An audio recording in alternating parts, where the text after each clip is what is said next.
एक बार की बात है, एक छोटी बच्ची थी लिली। लिली को नई नई जगहें देखना बहुत पसंद था। एक दिन उसे एक कैंडी की दुकान दिखाई दी। यह कोई आम दुकान नहीं थी। इस दुकान का दरवाजा चमकीला गुलाबी था। यहाँ से स्ट्रॉबेरी और धूप की तरह खुशबू आ रही थी। लिली ने अंदर झांका। उसने देखा कि अलमारियां रंग बिरंगी कैंडी से भरी हुई हैं। वहां उसके सर के जितने बड़े लॉलीपॉप थे। लिली को अंदर जाना ही पड़ा। दुकानदार ने उसे देखकर मुस्कुराते हुए कहा, आओ बेटा। उसके लंबी सफेद दाढ़ी थी और उसकी आंखों में चमक थी। उसने लिली को एक कैंडी दी। ये एक छोटे से गुलाबी तारे के आकार की थी। जैसे ही लिली ने कैंडी खाई, उसने कुछ अजीब सा देखा। गुलाबी दरवाजा चमकने लगा। यह जादू जैसा था। लिली थोड़ी डरी हुई थी, लेकिन ज्यादा उत्साहित थी। लिली ने डरते डरते चमकते दरवाजे को छुआ। यह आसानी से खुल गया। एक प्यारी सी खुशबू उसके ऊपर आ रही थी, जैसे ताजे बेक्ड कुकीज और पिघली हुई चॉकलेट। लिली खुद को रोक नहीं पाई। वो दरवाजे से होकर अंदर चली गई। उसके चारों ओर सब कुछ घूमने लगा। लिली को ऐसा लगा जैसे वह मेरी गो राउंड पर हो। फिर सब कुछ रुक गया। लिली ने अपनी सांस रोकी। वह अब कैंडी की दुकान में नहीं थी। वह एक जादुई दुनिया के किनारे पर खड़ी थी। वहां मार्शमैलो से बने पहाड़ थे। बादल कॉटन कैंडी जैसे दिखते थे। पेड़ लॉलीपॉप से ढके हुए थे। लिली मार्शमैलो की जादुई दुनिया में प्रवेश कर चुकी थी। लिली हैरान रह गई। वो कैंडी के फूलों के मैदानों में दौड़ी। वो मुलायम मार्शमैलो के बादलों पर उछली। हर चीज का स्वाद उतना ही अच्छा था जितना वो दिखती थी। लिली हंसी और खेली। समय बहुत जल्दी बीत गया। जब वो आखिरकार दौड़ना बंद कर पाई तो लिली को कुछ एहसास हुआ। उसे समझ नहीं आ रहा था कि वो कैंडी की दुकान में कैसे वापस जाए। लिली खो गई थी। शक्कर से भरा ये नजारा अब जाना पहचाना नहीं लग रहा था। कॉटन कैंडी के बादल अब बड़े लग रहे थे। लिली अब थोड़ी डरी हुई थी। काश वो इतनी दूर न भटकी होती। लिली ने फैसला किया कि वो मदद मांगने के लिए किसी को ढूंढेगी। वो थोड़ी देर तक चली। जल्द ही उसकी मुलाकात एक दोस्ताना मार्शमैलो वाले आदमी से हुई। उसने एक लंबी शेफ की टोपी और चश्मा पहना हुआ था। एक्सक्यूज मी, लिली ने कहा, क्या आप मेरी मदद कर सकते हैं? मैं खो गई हूं। मार्शमैलो मैन ने गर्मजोशी से मुस्कुराते हुए कहा, अरे नमस्ते, मैं प्रोफेसर स्वीट टूथ हूं। मार्शमैलो में आपका स्वागत है। यहां अपना रास्ता खोजना आसान नहीं है। वो हंसे। लिली ने उसे चमकते दरवाजे के बारे में बताया। प्रोफेसर स्वीट टूथ ने ध्यान से उसकी बात सुनी। उसने सोच समझकर अपनी मार्शमैलो दाढ़ी को सहलाया। वो दरवाजा थोड़ा मुश्किल है, उन्होंने कहा, लेकिन चिंता मत करो, हम कुछ न कुछ रास्ता निकाल लेंगे। भाग 5, जिंजर ब्रेड का नक्शा। प्रोफेसर स्वीट टूथ लिली को अपने जिंजर ब्रेड हाउस ले गए। अंदर बहुत अच्छी खुशबू आ रही थी। वहां रंग बिरंगी कैंडी से भरे जार से सजी अलमारियां थीं। चूल्हे में आग जल रही थी। अब देखते हैं, प्रोफेसर स्वीट टूथ ने कहा। वो एक अलमारी में इधर उधर देखने लगे। उन्होंने एक धूल भरा पुराना स्क्रॉल निकाला। यह जिंजर ब्रेड से बना था। यह मार्शमैलो का नक्शा है, उन्होंने समझाया। यह हमारी जमीन के केंद्र का रास्ता दिखाता है। क्वीन मैलो वहां रहती है।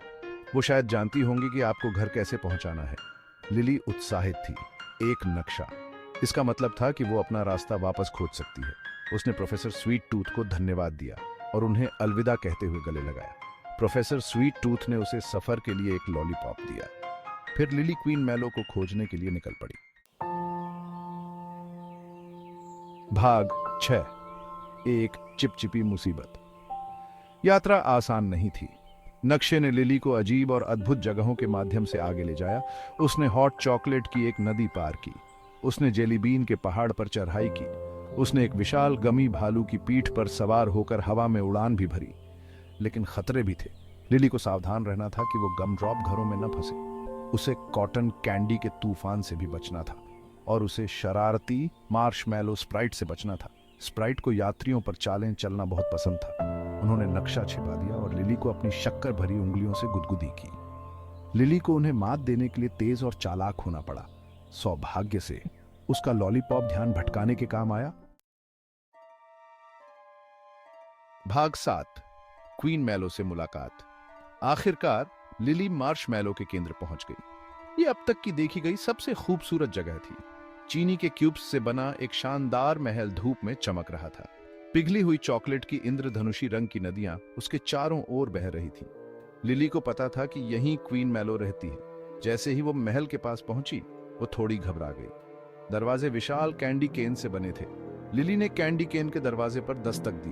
वो खुल गया। उसके सामने अब तक की सबसे खूबसूरत रानी खड़ी थी। वो सबसे मुलायम मार्शमैलो से बनी थी, जिसके सिर पर सूत जैसी चीनी का ताज था। स्वागत है लिली, क्वीन मैलो ने कहा। उसकी आवाज शहद की तरह मीठी थी। मैं आपका इंतजार कर रही थी। भाग 8। घर ले जाने के लिए थोड़ा सा जादू। लिली ने क्वीन मैलो को अपनी कहानी सुनाई। उसने बताया कि कैसे उसने चमकते दरवाजे का पीछा किया और खो गई। क्वीन मैलो ने धैर्यपूर्वक उसकी बात सुनी। जब लिली की बात खत्म हुई तो रानी मुस्कुराई। चिंता मत करो प्यारी लिली, उसने कहा। मुझे पता है कि तुम्हारी मदद कैसे करनी है।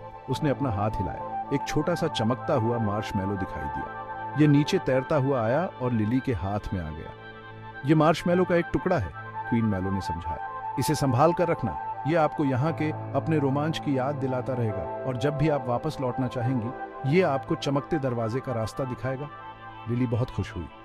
उसने क्वीन मैलो को धन्यवाद दिया और जल्द ही फिर से आने का वादा किया। फिर उसने अपनी आंखें बंद कर ली, जादुई मार्शमैलो को कसकर पकड़ लिया और खुद को वापस घर ले जाने की कामना की। भाग 9।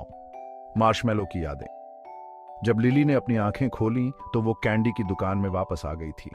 दुकानदार उसे देखकर मुस्कुरा रहा था। उसने आंख मारी जैसे उसे पता हो कि वो कहां थी। लिली ने दुकानदार को धन्यवाद दिया और जल्दी से बाहर चली गई। उसने अपने हाथ में छोटे से मार्शमैलो को पकड़ रखा था।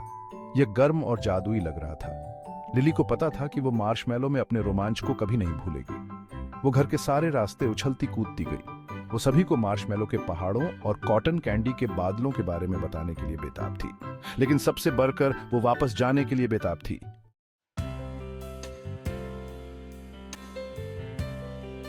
भाग 10। जादू जिंदा है। उस रात लिली ने छोटे से मार्शमैलो को एक खास डिब्बे में रख दिया। उसने उसे अपने तकिए के नीचे रखा। जैसे ही वो सोने लगी, उसे मार्शमैलो की मिठास की गंध आने लगी। उसने मार्शमैलो के पहाड़ों और लॉलीपॉप के पेड़ों का सपना देखा। लिली को पता था कि भले ही वो घर वापस आ गई है, लेकिन मार्शमैलो का जादू हमेशा उसके साथ रहेगा। उसे बस अपनी आंखें बंद करनी थीं, अपने रोमांच को याद करना था और छोटे से मार्शमैलो को कसकर पकड़ना था। और वो जानती थी कि एक दिन वो मिठाई वाली दुनिया में अपने दोस्तों से मिलने वापस जाएगी। समाप्त।